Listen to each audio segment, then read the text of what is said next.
प्यारे बच्चों, आज हम पढ़ेंगे Newton's second law of motion. क्या है Newton second law of motion? Rate of change of momentum of a body is directly proportional to external force applied on the body, and this change takes place always in the direction of applied force. तो दो चीज़ें हैं इस law में। एक तो rate of change of momentum के magnitude की बात है कि ये डायरेक्टली प्रोपोर्शनल है किसके? अप्लाइड फोर्स के। और दूसरा दिस चेंज यानी change in momentum takes place in the direction of applied force. तो दो चीज़ों की बात है, मैग्नीट्यूड और direction. So it is a vector law. आइए इक्वेशन डिराइव करते हैं न्यूटन सेकेंड लॉ की। Let m is the mass of the body. F is external force applied on the body. दरअसल हम क्यों कहते हैं एक्सटर्नल? क्योंकि बॉडी के अंदर भी कुछ फोर्सेस एक्ट करते हैं। एक पार्टिकल दूसरे पार्टिकल पर फोर्स एक्सर्ट करता है, वो होते हैं internal forces. So F is external force applied on the body. अब फोर्स लगाया है तो कुछ वेलोसिटी एक्वायर कर लेगी ये body. v is the velocity of the body. Linear momentum किसके बराबर होता है? हम p वेक्टर से लिखते हैं लीनियर मोमेंटम को, और ये होता है product of mass and velocity. According to Newton's second law of motion, rate of change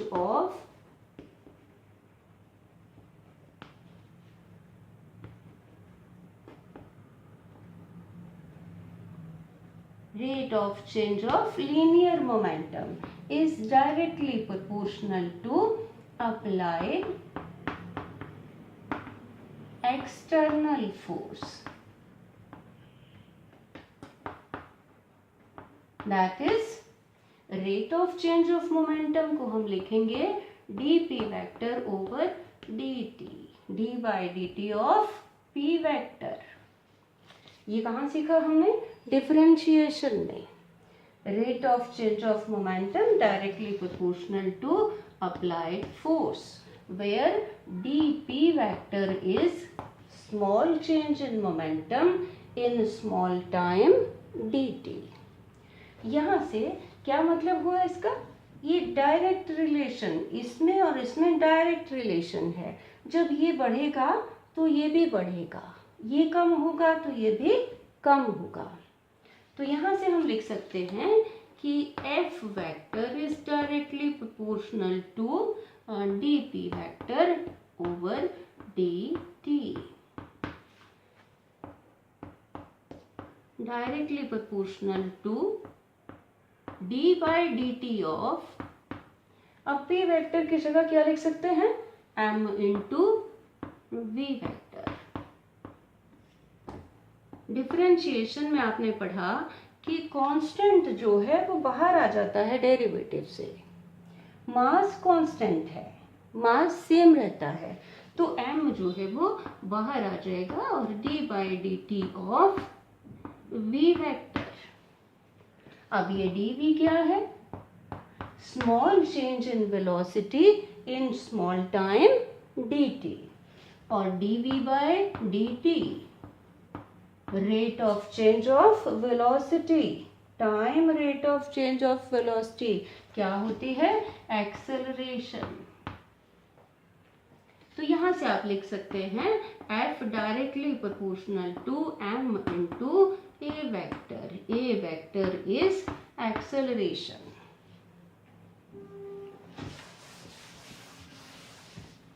यहाँ से प्रोपोर्शनेटली साइन को हटा करके हम कांस्टेंट लगाते हैं। k is constant of proportionality. k किस चीज पर डिपेंड करता है? k डिपेंड करता है कि फोर्स की मेजरमेंट के लिए कौन से यूनिट चूज किए गए हैं। k depends upon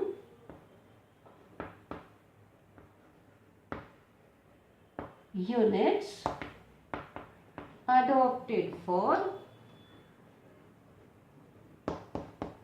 measuring force. अब SI में और CGS में दोनों में ऐसे यूनिट्स अडॉप्ट किए गए हैं कि K की वैल्यू 1 आ जाती है. इन SI and CGS, units of force are so chosen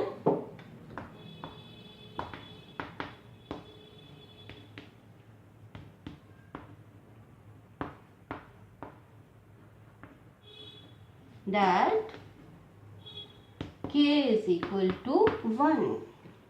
तो हमारे पास क्या इक्वेशन आ जाएगी? F is equal to m into a vector. अब ये इक्वेशन है, ये mathematical equation for Newton's second law of motion. In scalar form F is equal to m into a.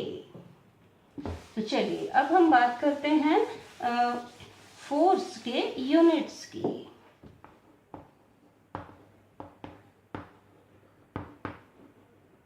दो तरह के यूनिट्स है फोर्स के. Number 1 absolute units.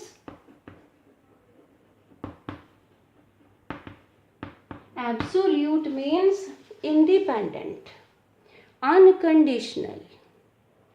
SI में absolute unit of force is Newton. इसको हम कैपिटल N से लिखते हैं. ये ध्यान देने वाली बात है कि जब कोई यूनिट लिखा जाता है किसी साइंटिस्ट के नेम से तो फर्स्ट लेटर स्मॉल लिखा जाता है. अब देखें कि 1 न्यूटन कितना है. कितने फोर्स को 1 न्यूटन कहते हैं? F is equal to m into a. अब F 1 न्यूटन कब होगा? जब m 1 किलोग्राम हो जाए और a कितना हो जाए? 1 मीटर पर सेकेंड स्क्वायर. तो हम इसको कैसे डिफाइन करेंगे?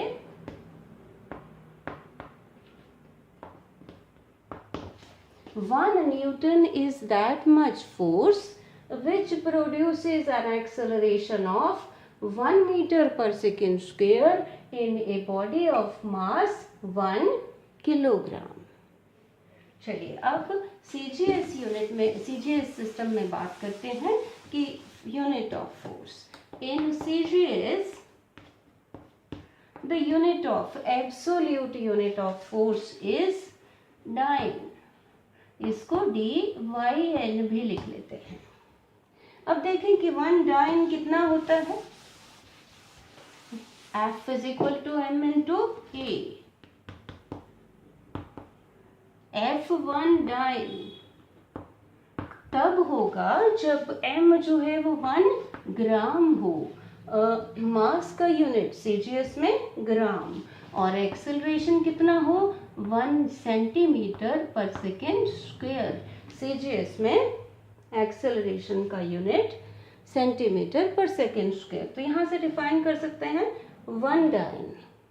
तो कैसे लिखेंगे? 1 dyne is that much force which produces an acceleration of 1 centimetre per second square in a body of mass 1 gram. तो चलिए रिलेशन निकालते हैं डाइन में और न्यूटन में. 1 dyne is equal to 1 gram centimetre per second square. अब 1 Newton यहाँ पर किलोग्राम के ग्राम बना लें. 1000 ग्राम.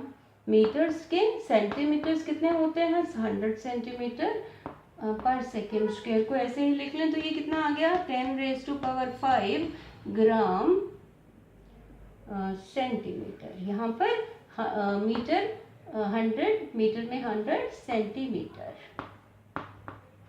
10⁵ ग्राम सेंटीमीटर पर सेकेंड स्क्वायर. अब ये ग्राम सेंटीमीटर पर सेकेंड स्क्वायर कितने के बराबर? 1 डाइन के बराबर।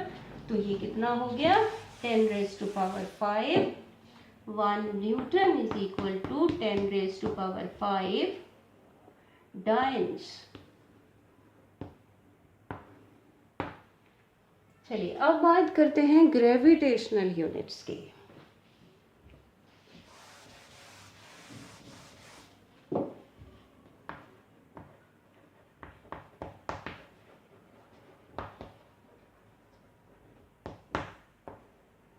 ये डिपेंड करते हैं एक्सेलरेशन ड्यू टू ग्रेविटी पर।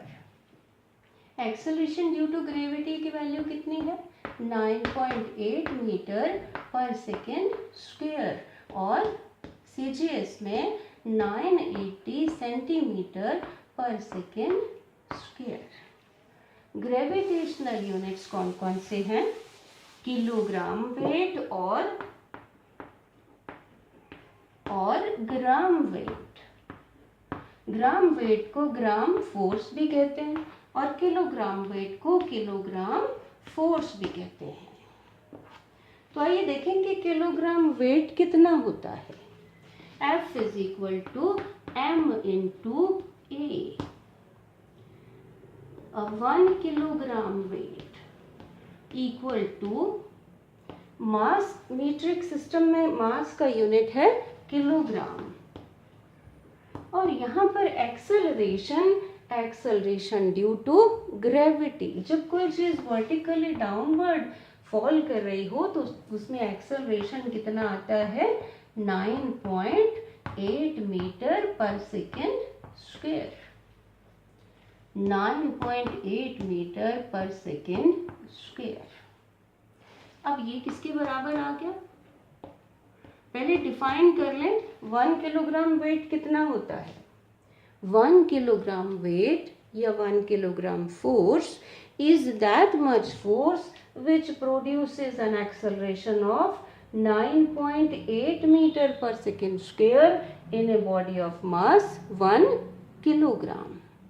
तो ये आ जाएगा 9.8 किलोग्राम मीटर और ये कितना होता है न्यूटन। सो 9.8 न्यूटन के बराबर आ गया। 1 kilogram weight is equal to 9.8 Newton.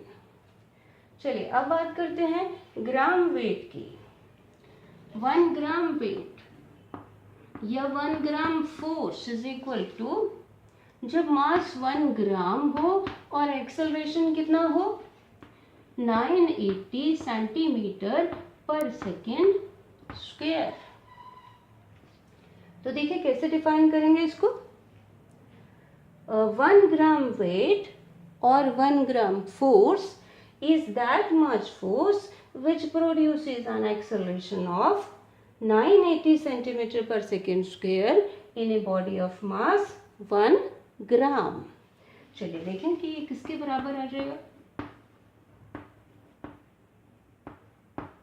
ये कितना है 1 डाइन, तो ये हो गया 980।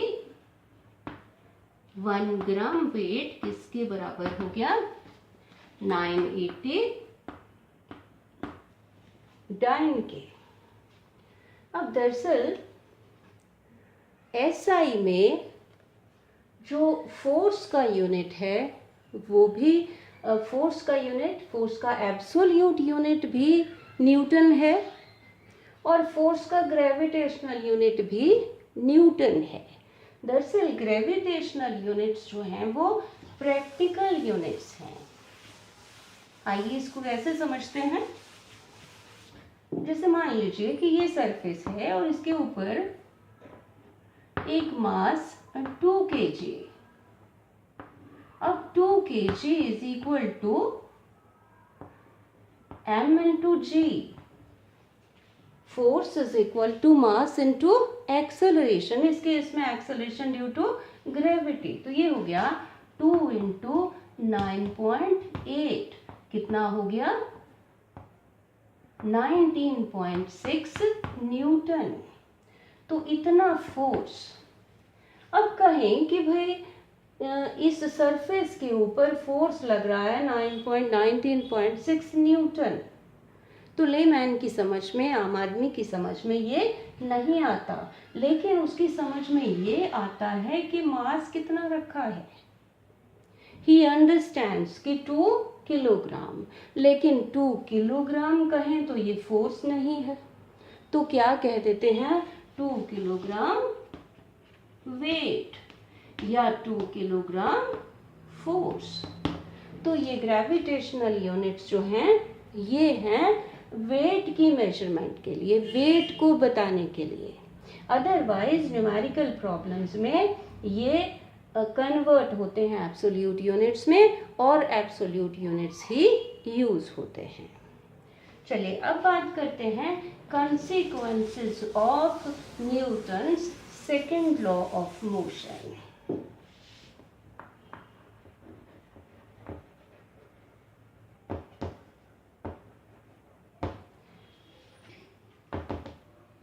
Number 1,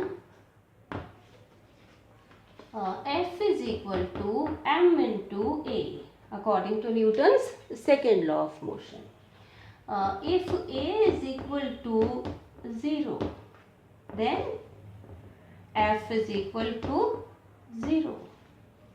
A 0 का क्या मतलब हुआ? Change in velocity is 0. Change in velocity 0 means velocity of the body is uniform.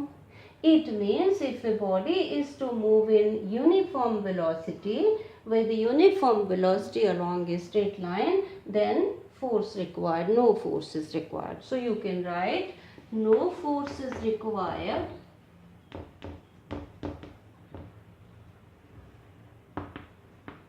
to move a body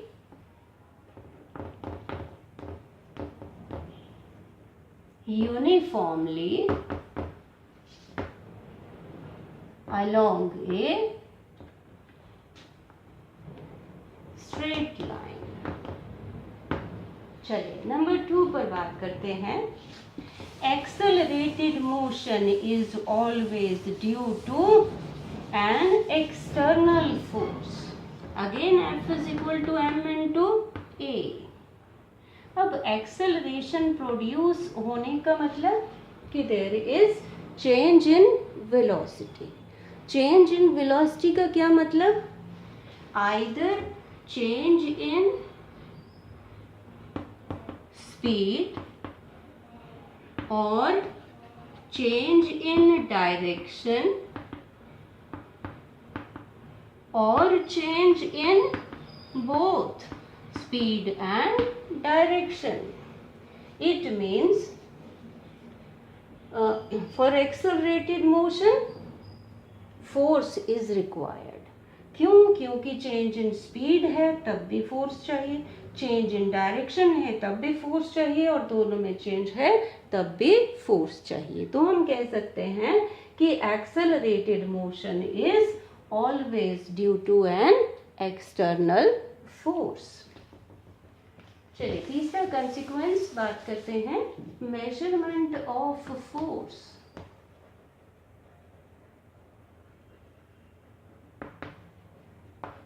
Newton's second law of motion helps us to measure the force. F is equal to m into A. F is equal to m into dv by dt. dv क्या है? Small change in velocity in small time dt. If we know m, then we can measure we measure dv in small time dt and we can measure f. मतलब कि measurement of force possible है कब? हमें m पता हो और हमें small change in velocity पता हो in small time dt, तो we can measure force. Concept of inertial mass. This concept came due to Newton's second law of motion. F is equal to m into A. यहाँ से A कितना आ गया? F over m. Now if m is large, A is small. If m is small, a is large. Means mass is a measure of a position offered by the body to the change in velocity. Means mass is a measure of inertia.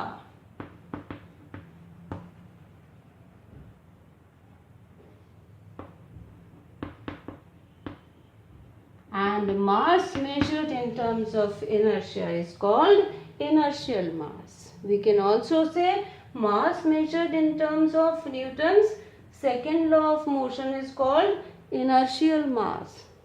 We can write like this: F is equal to mi inertial mass into acceleration a. If a is equal to 1 unit, then F is equal to mi. So we can define mi, inertial mass. Inertial mass is equal to force required to produce unit acceleration in the body.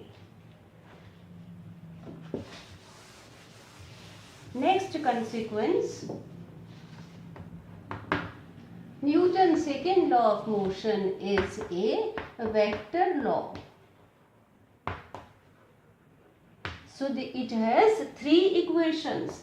F is equal to ma के तीन components लिख सकते हैं. कौन कौन से? Fx, Fy and Fz.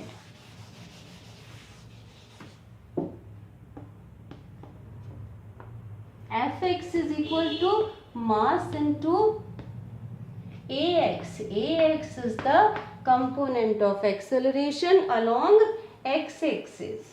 इसको लिख सकते हैं m_ay.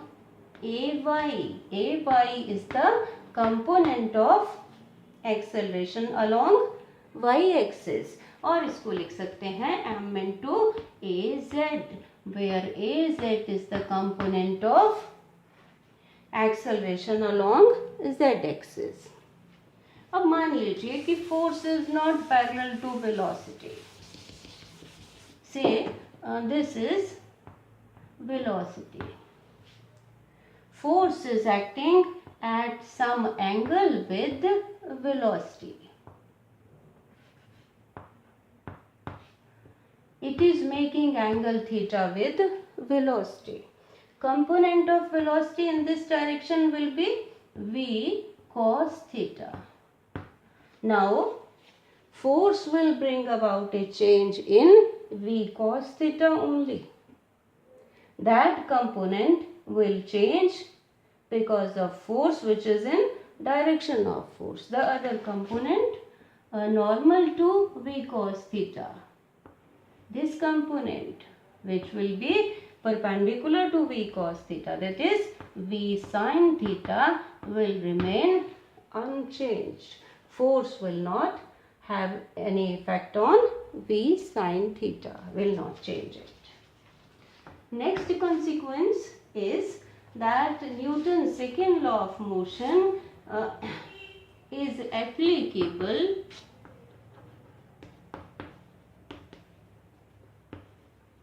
to point particle or point object.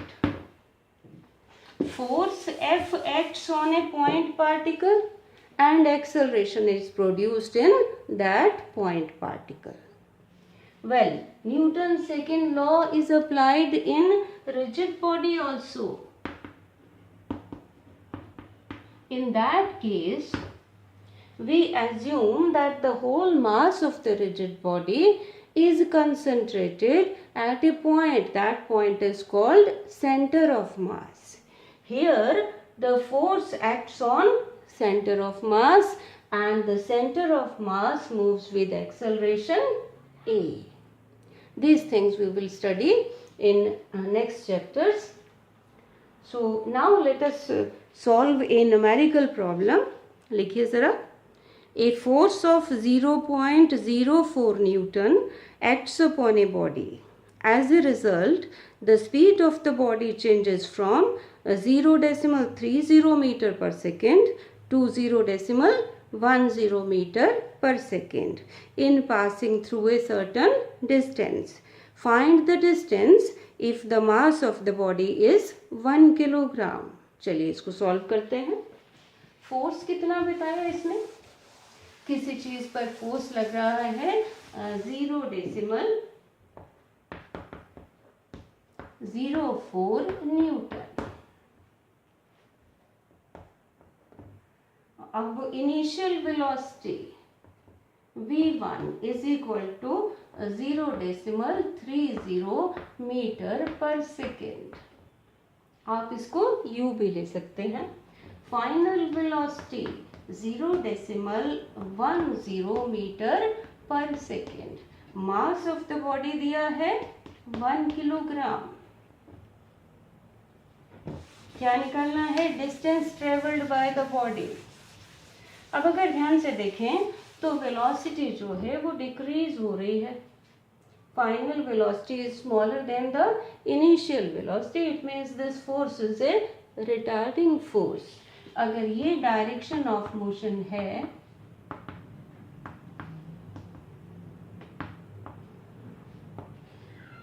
तो फोर्स किधर लग रहा है?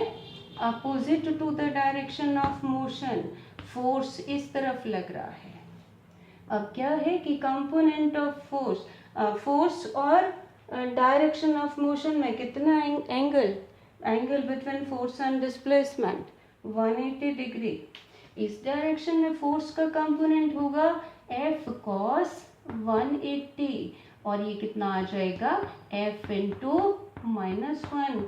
cos 180 is -1 equal to -F. मतलब कि जो फोर्स है वो -0.04 न्यूटन. अब आप यहाँ से F is equal to m into a से क्या निकाल लें? एक्सेलरेशन निकाल लें. Acceleration is equal to F over m. m कितना दिया है? 1 kg और फोर्स कितना? 0.04 न्यूटन. तो कितना आ गया acceleration? -0.04 metre per second square. Negative acceleration को क्या कहते हैं? Retardation.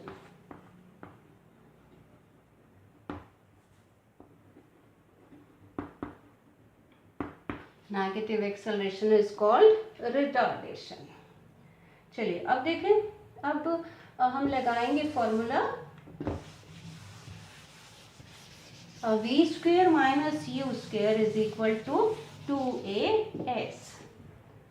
2as is equal to v2 square minus u square. v2 square minus v1 square. s is equal to v2 square minus v1 square divided by 2 into a. तो s कितना आ जाएगा? v2 कितना है? 0.10 square of it minus 0.30 its square divided by 2 into minus 0.04 metre per second square. अब देखिए कि इसको solve करके s इज इक्वल टू 0.01 इसका जब स्क्वायर किया -0.09 डिवाइडेड बाय इसको मल्टीप्लाई किया -0.04. ये माइनस करके आ जाएगा 0.080. 2 से मल्टीप्लाई हो करके ये हो जाएगा 0.08. माइनस साइन ऊपर भी है और नीचे भी. s is equal to 1 metre. तो बच्चों इस तरीके से पूरे इस टॉपिक को समझ लीजिए. स्टेटमेंट आ जाती है. क्वेश्चन कुछ ऐसे आता है, state and explain Newton's second law of motion. Deduce the equation F is equal to m into a and hence define 1 newton. कई बार न्यूमेरिकल प्रॉब्लम आ जाती है तो बुक में जितनी भी न्यूमेरिकल प्रॉब्लम्स दी हैं उनको आप सॉल्व करिए। Thank you.